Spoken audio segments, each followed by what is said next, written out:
Many times when you start to feel drained, and it could mean that you have just been giving too much of yourself, and as I said earlier, you have to fill up your cup before you can pour out of it. If you find that you are always being called on by family and friends for emotional support, financial support, and you have to look and see, why is it that you have such difficulty in saying no? Hi everyone, welcome back again to my YouTube channel, Natural Living by Enovi, where I show you how easy it is to prepare your favorite meals with healthy options, driving directions around Jamaica, self-care, home care, and so much more. My focus is always on a healthy lifestyle and discussions on how to maintain a positive mindset. Remember to like, subscribe, share, and comment. Subscription is free, so all you need to do is press that red arrow at the bottom of the video. Today we're going to talk about creating emotional health and well-being. We're going to try to figure out what is it that is stressing us out and how are we going to deal with it. Okay, so most of us, did you know that 1 out of every 3 people is suffering from some form of mental illness? Yes. So, but there is some taboo in certain countries, like especially like in my country for sure. There is some taboo in people speaking about mental health. You know, if they think something is wrong with them mentally, they're going through some emotional stress or something, they don't ask for help. And even when in my country, people will speak about there's a place that if you have like a breakdown or so, it is called Ward 21, and if you ever go to that place and people find out about it, it's like it's a stigma attached to you for the rest of your life. You know, they just pin it on you, and it's like, even if the people have gotten better, they just talk about it all the time, you know, for the rest of the person's life. So in first world countries, you will hear people talk about their therapists, even people who are celebrities, they speak about their therapists, and nothing is wrong with that, and it's accepted. And recently now I heard 2 of our female athletes speak about that they had to see their therapist after a race to figure out what was wrong or so. And you know, I was pleasantly surprised because I never heard anyone in my country speak about having a therapist before.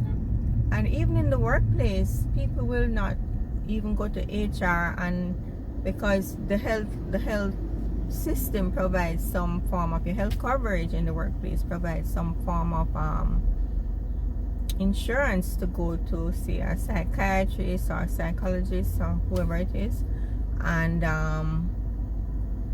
they don't go and ask because they don't want it on their record, because that can also maybe prevent them from getting a job somewhere else. So it is something that we need to talk about. I mean, the last couple of years it has been very rough on most people. We have all been affected by like the pandemic and what people went through during that time. And I find people were just working from home or working in the office with their mask, everyone being paranoid, going to meetings, everyone is afraid to take off their mask when it's their turn to talk or so. And well, a lot of people would talk with their mask on, but some people, for me, I just didn't like that feeling with the mask on my face. So if I have to go somewhere, the other day I had to visit a family member in the hospital and I had to put on a mask, and I found it very stressful just having the mask on and talking with the mask. It brought back so many memories of the pandemic, and I realized how we have not really healed from the pandemic. My lighting is not very good because I'm driving home from work, and sometimes the lighting will be great, sometimes it won't be great. If I stop every time the lighting is not so great, I will never get this video done. So I'm just gonna continue. So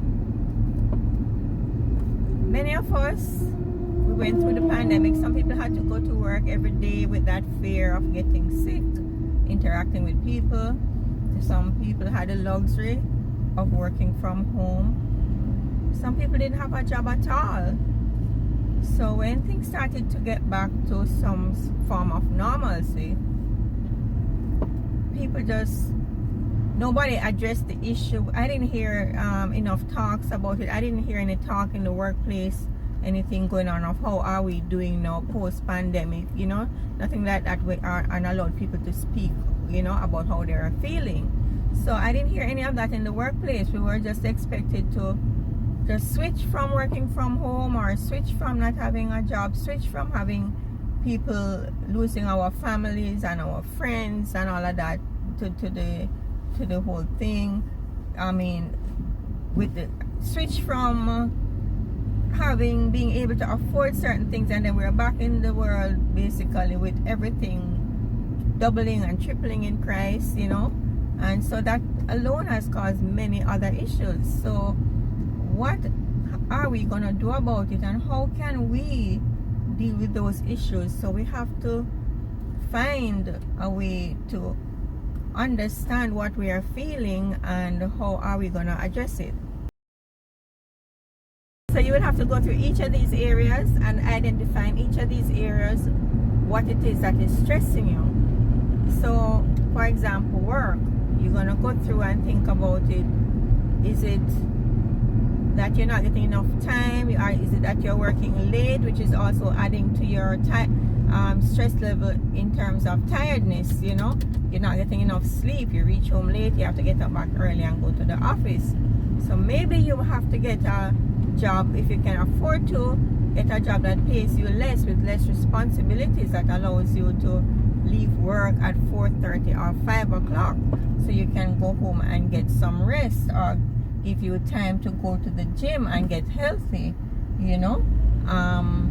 If it is just that they are toxic, you have toxic co-workers that stress you out, you have to find a way to even maybe set a physical boundary. If you can get to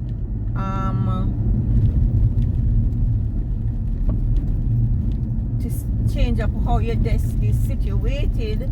Suppose you sit like near to a door and everyone passes, wants to say hi and talk, you know, and that is affecting you in terms of your productivity, which makes you have to stay late to do your work. Push up your door. Some people might feel offended, but what are you gonna do? You have to take care of yourself, right? And look out for you. So you have to become creative now when you come on to the financial aspect of things. You will have to create a budget, and whether on your phone, whether it's on your laptop or your computer, whether it's in a book, pen and paper. I am very good at using the computer, but I still have my old-fashioned book where every month I write down exactly what I'm gonna spend in each area, and you stick to your budget. Try to see what you can spend less on, and use some of that extra money that you're disciplined with in your spending to pay off some of your credit cards or some of your loans or something, or put a little extra down. So if you can only pay a certain time on your mortgage, like maybe at the end of each year anniversary, then you save that money and you put it down on your mortgage, and you will end up paying off your mortgage quicker, right? In terms of budgeting, you have the food is where you can get carried away with sometimes, so, and or entertainment, and you still want to have some form of quality life for you and the children and your spouse. So even in Jamaica here, on Sunday I went to Hope Gardens, and that's a very beautiful place in Jamaica. Not many people are using up that place. You could cook at home and you go for a picnic there, let the children run up and down and have some fun. So by the time they reach home, they're tired and want to sleep.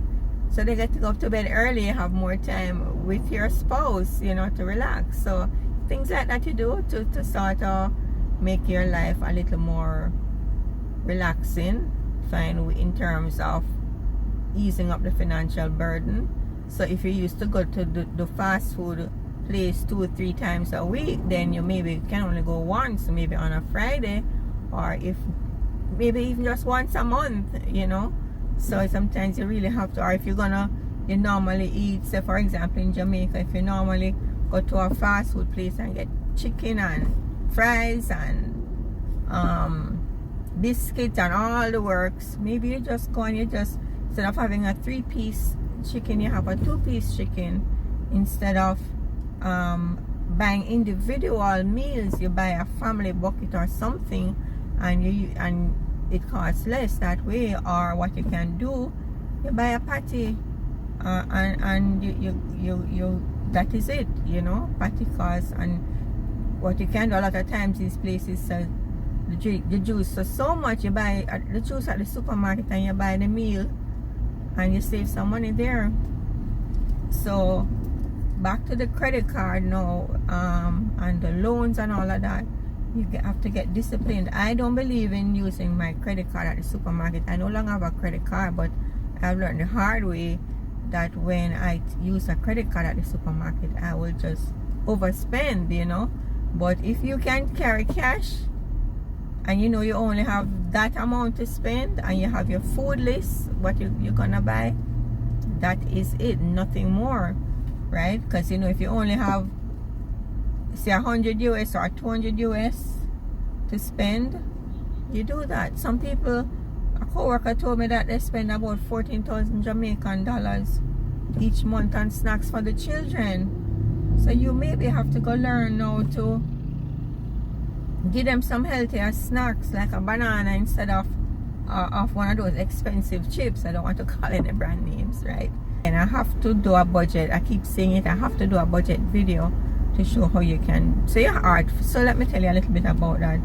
Suppose you have 3 credit cards, and alright, let's assume the 3 of them is the same amount of money owing on all of them, but they have different interest rates. What you try to do, you always try to pay off. Some people say they pay off the one with a smaller balance first. I personally believe you pay off the one with the higher interest rate first. And what you can do is, or suppose you have a card that is just a small balance on that card. What you can do, if you want to feel better with mentally, that you have 2 cards to pay off instead of 3, you focus on that card. Say you take one of the other cards now, and you know certain bills that you're gonna have every month.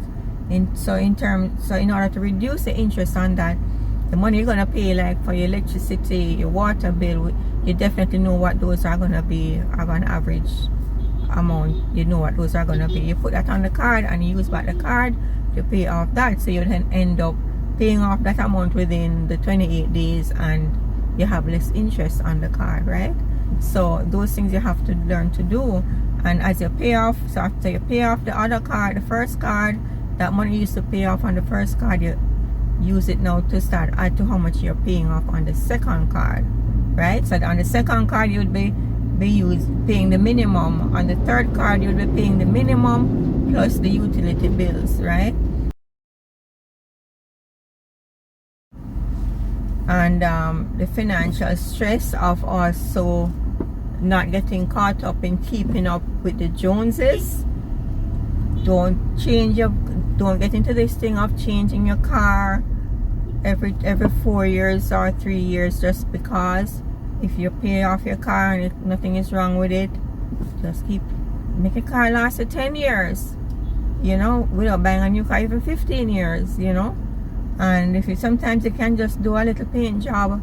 If you maintain your car properly, get it the regular service or so, it can last for 15-20 years, you know, without it breaking down on you, especially if you don't like have a lot of long distance driving to do in your job. If your car is your income earner, then if you have a sales job, then you know that you will have to, and you do a lot of driving, then you will have to ensure that you have a good car that is not going to break down on you on the road, right?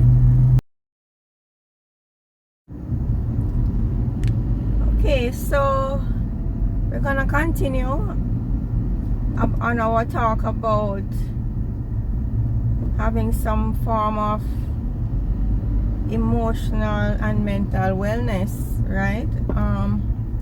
Many times when you start to feel drained, and it could mean that you have just been giving too much of yourself, and as I said earlier, you have to fill up your cup before you can pour out of it. If you find that you are always being called on by family and friends for emotional support, financial support, and it just, and you have to look and see, why is it that you have such difficulty in saying no? Is it that they are the type of family and friends who are, let me see if I can, this sun is on me.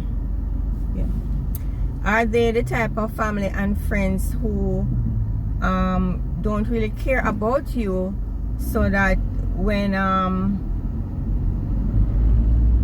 if you say no, they're selfish then? Because if you say no because you just can't do anymore, they're gonna stop talking to you or give you attitude or something. Those are the things you have to look into, and then you have to ask yourself, will you do better by not doing so much for others? Or how will you feel if they decide not to talk to you as much? Some will just definitely cut you off if you don't help them when they ask you for help, right? And you have to look into that and see. And if you are going to be so affected by them cutting you off or not speaking to you, or what we call slighting you, not paying you much mind anymore, then you have to ask yourself too, is what is it in you that it requires so much from them to be appreciated by them? And it's not really appreciation, because a lot of times they're just using you. A lot of times people will ask you for financial things, and they can actually do it themselves, but they don't want to touch their savings while you may be using your credit card, running up debt to help them out, right? So if that is happening, then you have to definitely look deeper into yourself. Maybe definitely need to get a therapist if you want. Maybe get one online if you don't want to be like, you know, because like living in a small island, people might know who you know, if you do something like that. It's up to you, especially if there's a stigma attached. So you have to find out, or just read some books. What is a deep root? Or Google, or on YouTube, search for things like that and find out why it affects you so much, in terms of getting, you need these people in your life even though they're draining you, right? So it might be hard at first, but after a while you get accustomed to it. It doesn't bother you. This doesn't mean that you have to cut off yourself fully from everybody, you know, because, for example, you have to give a little of yourself sometimes, because there's little things. For me, you know, the other day a younger family member was having a little function, and they invited me. They gave me like a day's notice, 2 days notice, and I had things planned. I had to do my editing and all that, so I ended up not putting out a video that Sunday, and which really stressed me out for the rest of the week, because I just can't find the time. I go home in the evenings, I'm so tired. So, but when I went, it was a nice function. Plus I ended up videoing the thing, and I'm gonna put together, just as a little gift, a little video of the function, since I can do editing on YouTube and so, of the function for her. And I think she's so appreciative of even the videos I WhatsApp to her already and all of that, and I took some photos and all of that. So you can't just cut off yourself. You have to give back a little, one way or the other. For me now, I also want to do more charity, so I'm hoping that if my YouTube channel can really grow, I can use some of that money to do my charity. I want to do some charity from the parish that I'm in, plus I want to do some charity work for people with mental illness. You know, people are so cold in Jamaica when it comes on to people who are definitely really, hold on. Okay guys, there's a big truck beside me. Every time I do videos, these big trucks come beside me, but I'm gonna try and continue, and hopefully there's not much noise from it. So in Jamaica, we're not just talking about you feeling down and out and so, but real somebody who is mentally ill, they are really sick, need psychiatric treatment, and also have to take medication. And so a lot of Jamaicans are not very sympathetic to them, especially the ones who are hostile and will want to fight off the family members and quarrel and make a lot of noise. So I find that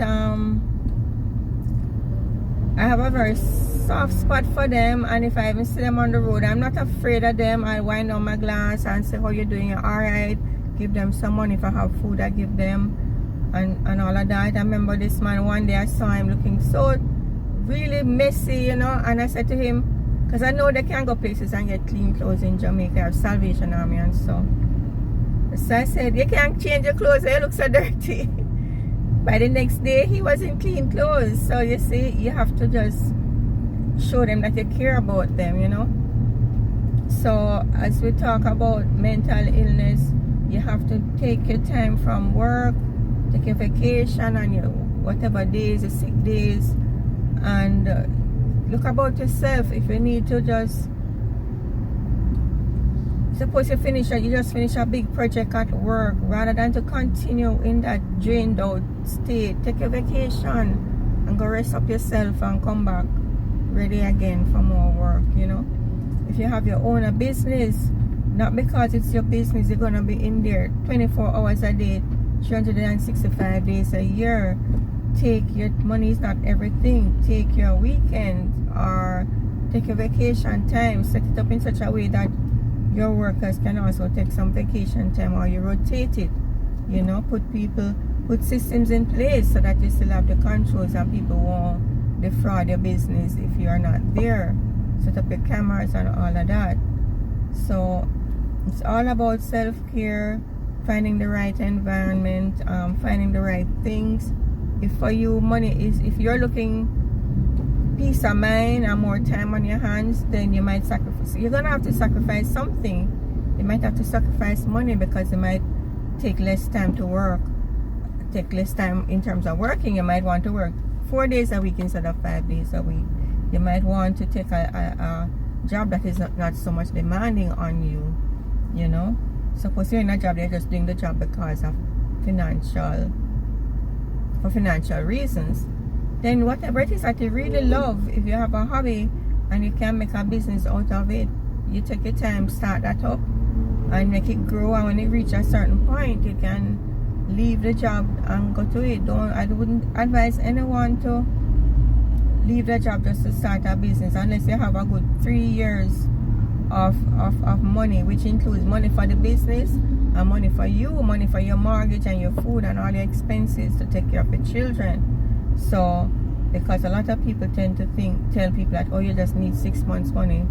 Nothing like that, because at least if you're starting a business from scratch, because a business takes about 2 years, unless you're lucky, one of the lucky ones, takes about 2 years to really see a turnaround and really start operating and self-sustaining itself, and you know, and making profit, and it can pay you a salary from the business, right? So those are some of the extra tips today in terms of